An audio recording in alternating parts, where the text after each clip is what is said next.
Hello, welcome to Uncommon Leadership. I'm Michael Hunter with Uncommon Teams. Today I'm talking with Mark Fulcher.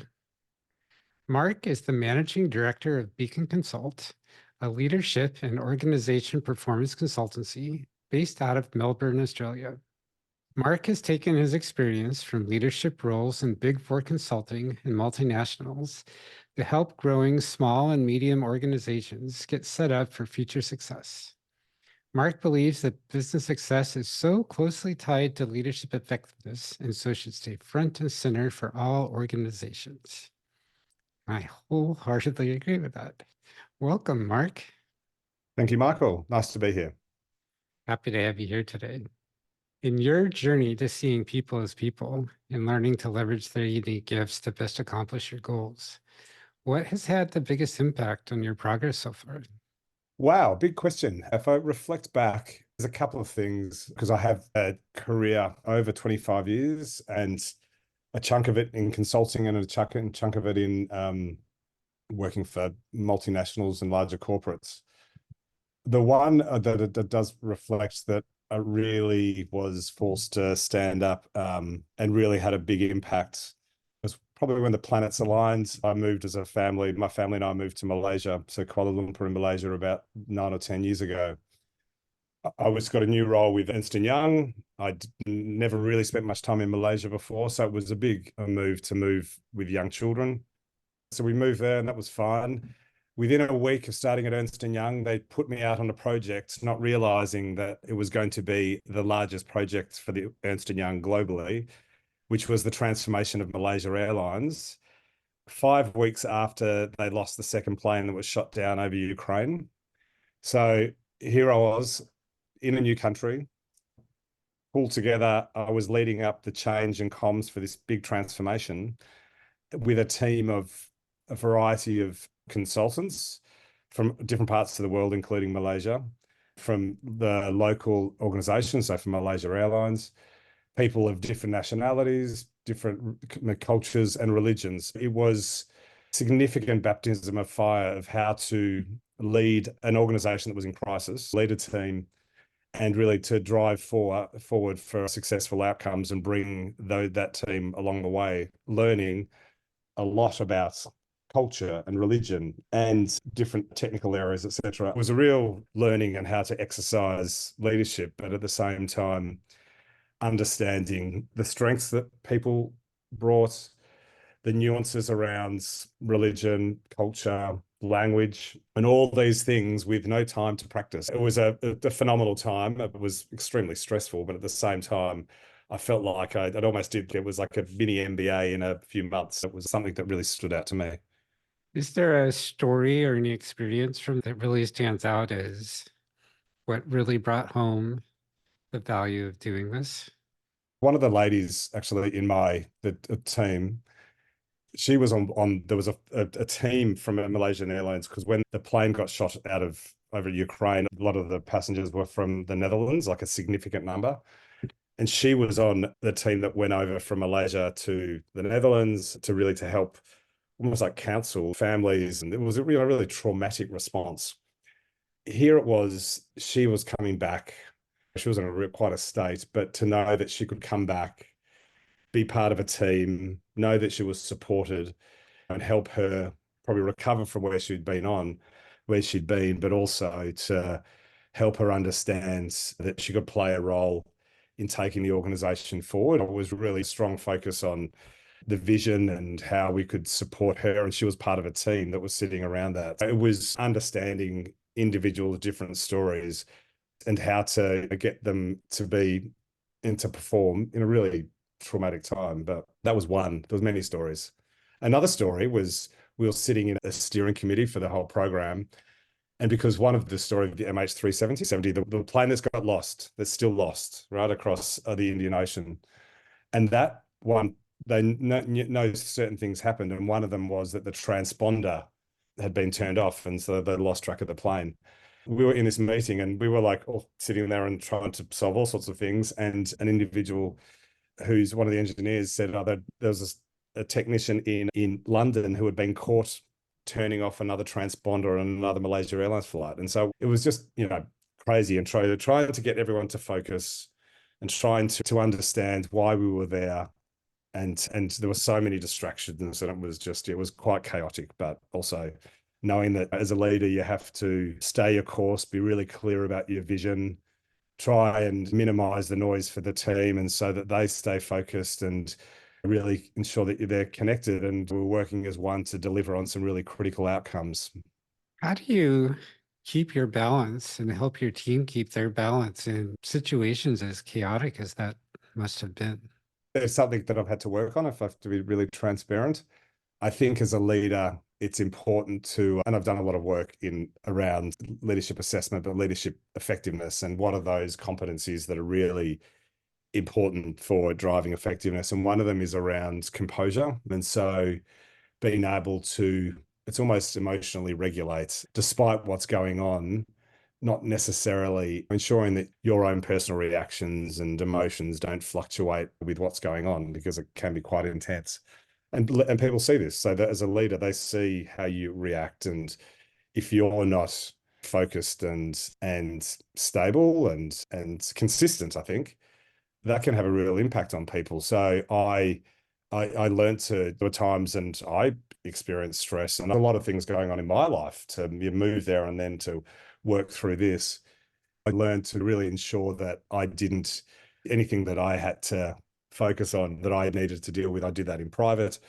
And so that people ensure that I had a very balanced approach to the team. We did a lot of things. It was really important. And a country like that, they're very good at connecting and deliberately connecting at times, meal times over food. Food's really important there.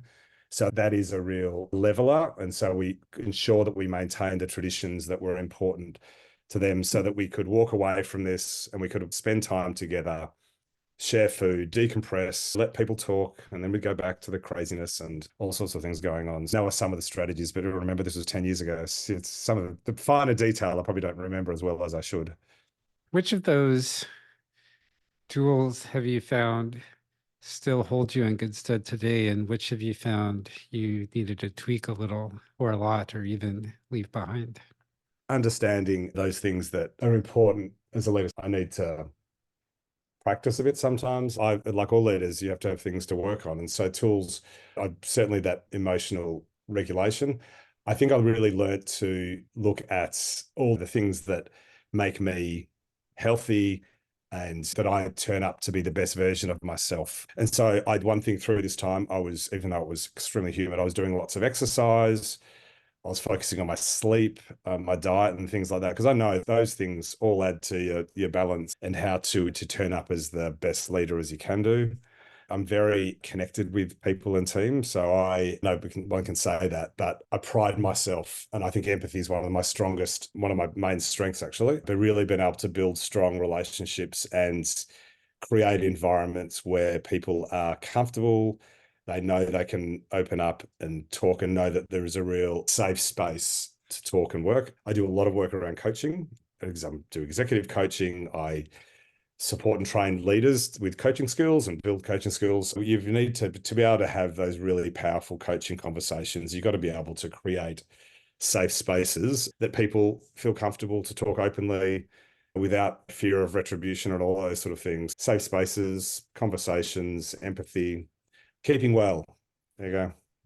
How do you find works well to help the people you're coaching create those safe spaces in their workplace for themselves and for their teams? You're asking about when I'm coaching, or the advice I give to a leader who's coaching? The advice you give to the people that you're coaching Okay, so for them to create safe spaces. so that they can create safe spaces for themselves. One thing I think is important, I'm a big believer in coaching, as I've said, and it can occur in different places and times, and it can be very organic in the hallway. I'm a little old school, preferably face to face, doesn't have to be. But for a sort of a structured coaching session, I always think it's good to go to a neutral space. So when I coach people, I try and get them out of their workspace. We go somewhere different. I think it's good because it clears people's heads and they can look at things openly, and also away from, ensure that it's safe in that they can talk openly. and no one else will overhear. It might be a corner of a cafe, for example, or it might be there's places you can find meeting rooms so that they know they can have that space. What else? It's good when starting a coaching conversation, and for a leader to, when they're doing this, to set up the space and make sure that themselves, but the individual who they're coaching, the coachee or counterpart, whatever you want to call it, is in the right mindset. And so taking some time to get them, for example, they might be turning up and they might be really distracted. They may have been really disturbed by something that's gone on. And some, we've all done it, but simple breathing techniques or the opportunity for the start to vent and get some of these things out, they can possibly just leave on the side. And so we can start coaching all these these tools to get in the right mindset to be able to have a great coaching session. All the same time, as I said, it doesn't have to be a coaching session per se. And the other thing we're talking about, safe, I think ensuring that this conversation is confidential or whatever the rules are around that conversation. And also, when I always say, if when I'm coaching someone, I always ask for permission if I'm going to take something somewhere else. And I think that's just an important rule to maintain. What has been the biggest surprise for you in your journey? I've started this business. I reckon you could have asked me 3 years ago, after working in corporate for over 25 years then, if I'd start a business, and I'd be like, no, no way, no. I'm comfortable working in corporate. I had quite big corporate roles. For example, my last big role was somewhere called Australia Post, which is like your US Post. So big organization of 60,000 people. It was never on my radar that I'd start my own business. I live in Melbourne, and Melbourne was significantly impacted by COVID. I think it was possibly the most locked down city in the world. And unfortunately, that has had an impact in all sorts of areas, like we all experienced, but personal, as in for personal people, mental health issues, educational impacts for children, and also the working environment. So it was very suppressed for a while, depressed. The working environment was, and things changed. I had some changes in my own career. I was made redundant, and I'll be, transparent about that. One thing led to another, and I realized that perhaps finding the next big corporate job wasn't for me. And I started doing some smaller contract work, smaller individual consulting, and one thing led to another. And with conversations with several people, I realized maybe I could make a business out of this. It's never been on my radar. So the fact that I'm doing it now, it's a lot of work. I don't have the answer yet, as in I haven't arrived where I want to arrive, and I'm working out still where that journey is. It's a challenge and it's fun, and I'm surprised how much I'm enjoying it. And in your work with clients, what have you most not expected? Early on, because I spent now 10 years in Big Four consulting, so the likes of PwC and EY. And although the consulting, if you talk about consulting, the works can be quite similar. However, working in different size organizations varies a lot. And I think I found it refreshing and also frustrating working with clients who are smaller. I think it's amazing to be able to work with clients and see the impact you're having and know that decisions can be made quickly and benefits can be realized quite quickly. And I don't see that as quickly in sort of big corporates at all, like big corporate clients. Conversely, I got very comfortable with the structure and the organization that comes in big organizations. And so when you work for smaller clients, learning to be really adaptable and agile was really important. It was almost like having to unlearn some things and unlearn the way of doing things. And that is a barrier, because when I first started, and I had some clients say that I kept bringing in my big corporate ways to their smaller businesses. I still do that sometimes because I know it's the right answer and it's pragmatically, it's the right thing to be done, particularly as an organization grows. They need to start designing in new processes and maybe systems and different ways of doing things that are a sign that this organization is growing. The flip side is it is chaotic. That was another thing, is like working this smaller end of town, and this could be organizations up to a couple of hundred recently. It can be chaotic, and getting used to that and being able to still function in that and still deliver value and not get frustrated, because that's the way things are done. And you might want to change everything at once. There's a couple of examples. What you said about sometimes the big corporate way of doing things is the right solution for the little companies. I find to be true as well, that lessons we learn from other size organizations, other disciplines, other parts of the country, other any frame of reference you want to think about, is there's always some aspect of that's immediately applicable to the context that I'm in, even if on the surface they seem to be completely different. And because that frame is so foreign, oftentimes bringing that in to the new context can be disconcerting for the people that we're trying to help or introduce this to. How are you finding works well for easing that discomfort for your clients and helping them understand, take the parts of that foreign concept from a foreign context that are going to work for them in a way that they can really understand how it's useful and integrate that in?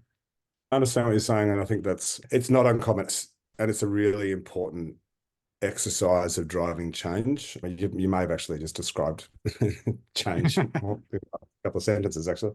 The first step around that, I could take you through change models, but first step is awareness. This is really important, that if you're going to make something and say, for example, in your words, bring something foreign into this context and new, and it could be significantly different, and it could be anything, right? It could be new processes, it could be systems, it could be bringing in new roles or a structure, etc. Really getting really clear and spending time around articulating the value and the benefits, of course, how it's going to impact them personally, but positively personally, so that they spend time so that they genuinely believe it. And that may start with the very most senior, because you need that person. You need, if it's a CEO or a founder in a lot of work I do, they need to be on board, because if they're not, the thing will break. It's not going to work. So they need to be on board. The leadership team is probably the next one to how to get them on board, because they've got to genuinely believe it. This is when it gets back a bit to enterprise leadership, because it's them as a leadership team. They have to believe it. And if they don't, they can vent that, but they can do that in the team. So it's okay. We agree as a team whether we support this or not.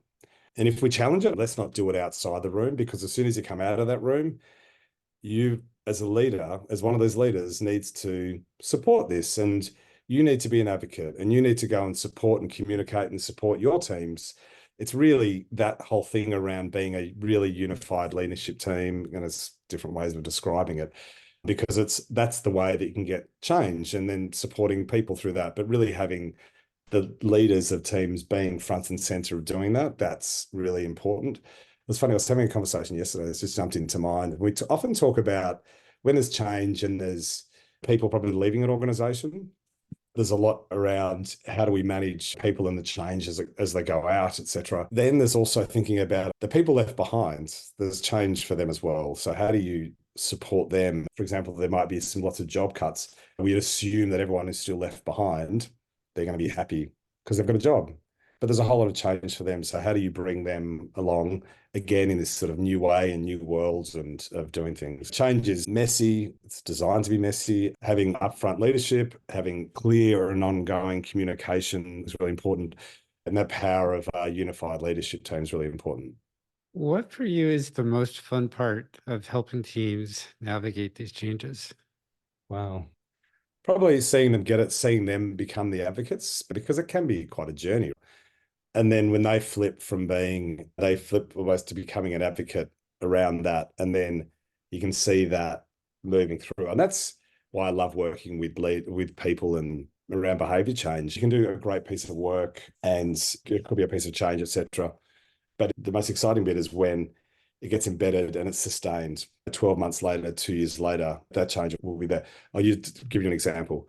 I've done quite a bit of work in building coaching cultures. That takes years. And I worked for a big corporate. I was saying this Australia Post, and we went through, and it's not uncommon for large organizations to go through perhaps every couple of years to go through an organizational restructure or looking at a new operating model review or whatever it is.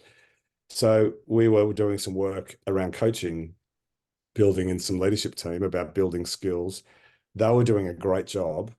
However, you push through a large piece of change, people can do under stress or whatever, they revert to habit, revert to the old ways of doing things. So we'd go through change, and there could be 6 months, could be up to a year, where you're just trying to get people through the change and through to the next sort of phase of being. And then we'd come back at it again, and we're like, okay, a year ago, you were doing amazingly around these coaching skills. Let's take you back there and let's start to build on it again. So we start building back and we keep going on. And I know that went for 4 years. I think we were building skills there. You just need to have the long term to be able to ensure that things are embedded. Integrating those new ideas can take a long time sometimes. Being able to maintain some visibility on the progress that we're making and thinking, remembering back to, oh, wow, a year ago or 6 months or even yesterday, I was there, and how much farther am I in today? Help that journey be so much less stressful and confusing. Because it also gives them some proof that the data, so the effort they've been putting into the change and this, they've been devoting all this energy, it is achieving some results. And of course, we all want to see that. We want to know that we're doing the right thing and it is achieving the results that we've targeted for. We were doing this because we were working towards a strategic priority or a vision that the leadership team talked about. And this is actually working. Like, we are moving in that direction. It's a compounding effect. It does then hopefully encourage people to keep going or do more. Communicating back results is important. Sometimes when you've got the business as usual time and everything is running smoothly, and we can start spending some time and sitting on the business a bit more and doing some strategic things. But if things start to go wrong, perhaps financial results start to dive or something goes a bit kilter, we step back and we don't spend as much time as we should on those strategic, they start to get forgotten about or pause for a bit. So it's sort of trying to continue to maintain that while the busyness of work gets in the way. What else should I ask you today, Mark? That's a good, what a question. What else should I ask me? I don't know. I'm just trying to think something from a regional context. There was a story I was going to tell you about before, which is a very actually Australian context. This is probably the highlight of my career. It was a terrible time in Australia. So I live in the state of Victoria, which is in the southern part of our country. If you would have probably seen pictures of deserts, and so a lot of our country is not inhabited. We generally live around the east coast and the sort of southern coast. And so there's a lot of bushlands and forests and things. But in the summer months, it does get very dry and there's a risk of bushfires like California, because I know there's a strong relationship between Australia and California. In 2009, we had the worst bushfires we'd ever had in Australia, and they were called the Black Saturday bushfires, an hour from where I live in Melbourne, and 173 people died. There was 2,000 homes were burnt. It was like 47 degrees, which is, I don't know, 125, I don't know what that is in Fahrenheit. I was working for a consulting firm, and there was a team. You think, how does a state respond to that? And so it was like, how do we respond to the disaster? Then how do we respond to the aftermath and the recovery?